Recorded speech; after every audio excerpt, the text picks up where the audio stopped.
the Brown boys, the Brown boys, the Brown boys, we the Brown boys, the Brown boys, we the Brown boys. Stephen A. Smith wants to apologize to Kyrie Irving, right? And he's making it seem like he's just discovered and he's a new person. Stephen A., newsflash, you didn't have a freaking choice. I mean, this ain't a one-off. Many of videos, this is Stephen A. And I want to play this under fair use. Under fair use, I want to play this. He is no heroine. He put himself above the team, which is entirely his right. And it's understandable because we're talking about injecting something into your body, which we all understand. But at the end of the day, that don't make him no damn hero because he's not. He was willing to leave the Brooklyn Nets hanging if necessary, willing to jeopardize their championship hopes if necessary because of his individual isolated choice at the expense of his entire organization. And if that's somebody's definition of a hero, I'll just say it damn sure ain't mine. And that's where I stand with it. And I ain't backing up one bit from that position. Right, Stephen A. So obviously this rule was ill written from the start. The execution of it was very odd, very bizarre. And so getting rid of it makes common sense as well as great for the game of the basketball in the NBA. I'm no longer a New York City resident. If I was, I would be scratching my head a little bit about the mayor 2 days ago saying one thing and then 2 days later completely reversing course. It actually was less than that. But, that's what politicians do. So that's fine. So, Stephen A., you want to call this man all this now, and it gets erased away with an apology. Okay, that's one of the things Stephen A. Smith said. Let's look at another video of what Stephen A. Smith said. And, this is just supposed to go away with an apology. Yeah, it's just nothing, First round. Kyrie faced a lot of criticism, addressing the season as a whole yesterday with Eddie Gonzalez on the Boardroom's The Etceteras podcast. Irving said while New York City's strict vaccine mandate surprised him, and while he understands he let people down, he still believes his refusal to get the vaccine was the right decision. Irving at one point also described himself as a martyr, having suffered for a greater cause. Listen for yourself. I was not expecting a mandate to be brought down in a way that it wasn't going to allow me to play at all. Like, I had the opportunity to play away games still, but there was no plan in place. There was no vision of like how it's going to work for our team. And I think that really impacted not just me, but a lot of people. So, just had to sit in that hot seat for a little bit and deal with it, man. Life of a martyr, bro.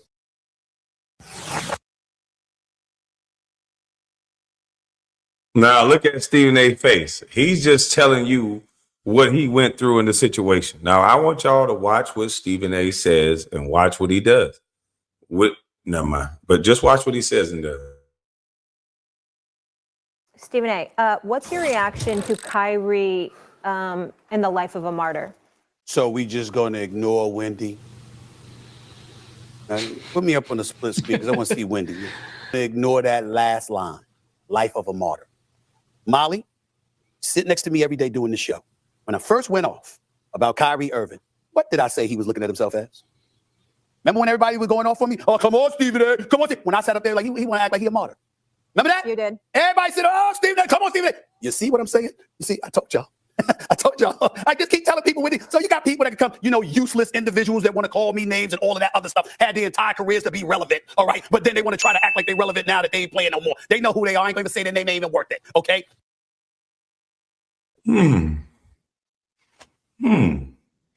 If I was a betting man and I was the one to take a bet, I would bet that Stephen A. was talking about me. He said somebody who wasn't relevant, and when they were in their career and now they're relevant, I think he was trying to refer to me. But I'm not a hit dog, so I'm not going to holler. I don't feel offended because he wear makeup and I don't. Stephen A., you're looking two-tone right now. So, I don't think you should be talking right now, Idaho potato. But anyway, we're not going to bring light to that. We're going to just keep moving past that because we don't want to do that. We don't want to bash anyone. So, but brother, how do you feel now? Because this didn't age well. You got a lot of apologizing to do because I wasn't just talking about you. I was being honest that it's this man's body, it's his choice. He has an inalienable right to make a decision about his own body. He's a free man, and you had a choice that you made. You didn't have to get this jab in you. You made a choice to keep working.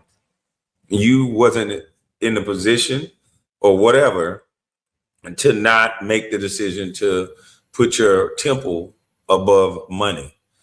If you're a Christian, your body is your temple, right? So you're going to put something that's untested, unproven in your body, and they use your mouth to bloviate, and you put other things in your body, you put this, you put that.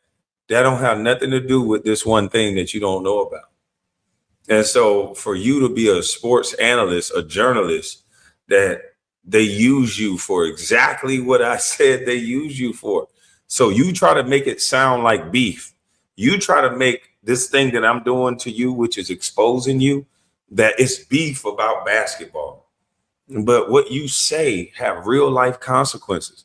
I remember you going on camera and saying, I don't trust Kyrie Irving.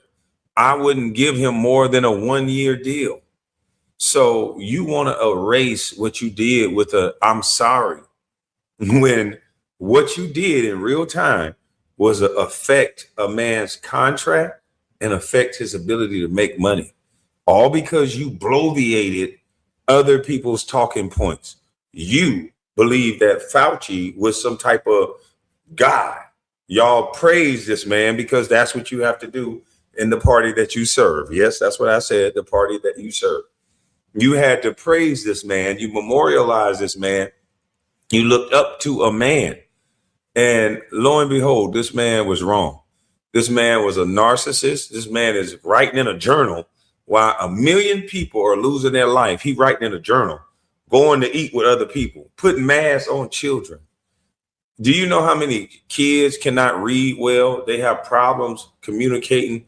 All of these byproducts of not being able to go and meet with their friends, go and talk, go and play sports, learning camaraderie. You know, a lot of things, these developments that you're supposed to have growing up as a kid, they missed out on, all because of Fauci. And you use that information to attack another brother, attack another man. You went at nobody like you went at Kyrie Irving and Andrew Wiggins. And you want us to believe that this is by mistake? It's not. Instead, I'll go back to Kyrie Irving. We all know all those details. Who was Kyrie Irving the only member of the Brooklyn Nets who was surprised by the mandate? Was he the only member of the Brooklyn Nets who didn't know? And then when New York City slapped the mandate, it threw everybody for a loop? Last time I checked, that was everybody on the Brooklyn Nets. The owner didn't know. The GM John Marks didn't know. Coach Steve Nash didn't know. The players didn't know. But once it happened, everybody had to make a decision. Every single person on the team made the decision. We trying to win it. Well, Kyrie didn't make that decision to try to win a chip. That's what everybody on the team has an individual decision. That's when groupthink meets individual. And today's world does not like individuals anymore. You call them crazy. You call them selfish. You call them, they think they're the smartest person in the room. They're just individuals. All of what you said was mumbo jumbo. All of that, everybody else didn't know. You didn't know, this person didn't know. He's not required to worry about anybody else's decision when it comes to something that's going to affect his body, his heart, his lungs, his nervous system, his brain.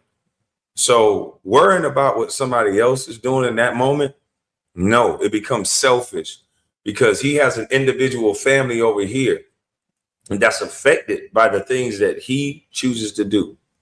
So he has to separate himself from a team, Stephen A., because you're not married, so you don't understand. He's a married man. He has another team over here that he's the head of. He has to be responsible. They're relying on him. So if he has to stop dribbling a basketball so that he can take care of this team over here, you respect that. Every man got the right to life, liberty, and the pursuit of happiness. And no job, no corporation, or nobody should get in the way of that. And you know better. I thought you did, but your 11th grade teacher called you slow. and laughed at you for thinking about going to college, per Jason Whitlock. That's what he said. And you didn't contest it, so your silence made it become the truth. And then you said out of your own mouth, your father thought you was the R word. He thought you were slow. So, yeah, imagine a person like you getting in the position that you're in with so much pain and grief and abuse. So now the abused become the abuser. Any chance you get to bloviate about another brother, you do in a very negative way. And maybe that's the way your father talked to you. I don't know. But the way you did this man's salary, the way you took a reputational dig at this man, called this man selfish for thinking about his body, which takes care of his family. You called that decision selfish, putting his body and his mind and his health before teammates because he has a family. That's a shame. You ought to really give him some of that contract you got because you really messed up some of his money. Like Kwame Brown said you did, without all the beef you talking, this is what your job is. We hate having to do this. They didn't want to do it. A lot of them, not all of them, but a lot of them didn't want to do it, from what I was told. But they made the decision because we trying to win the chip.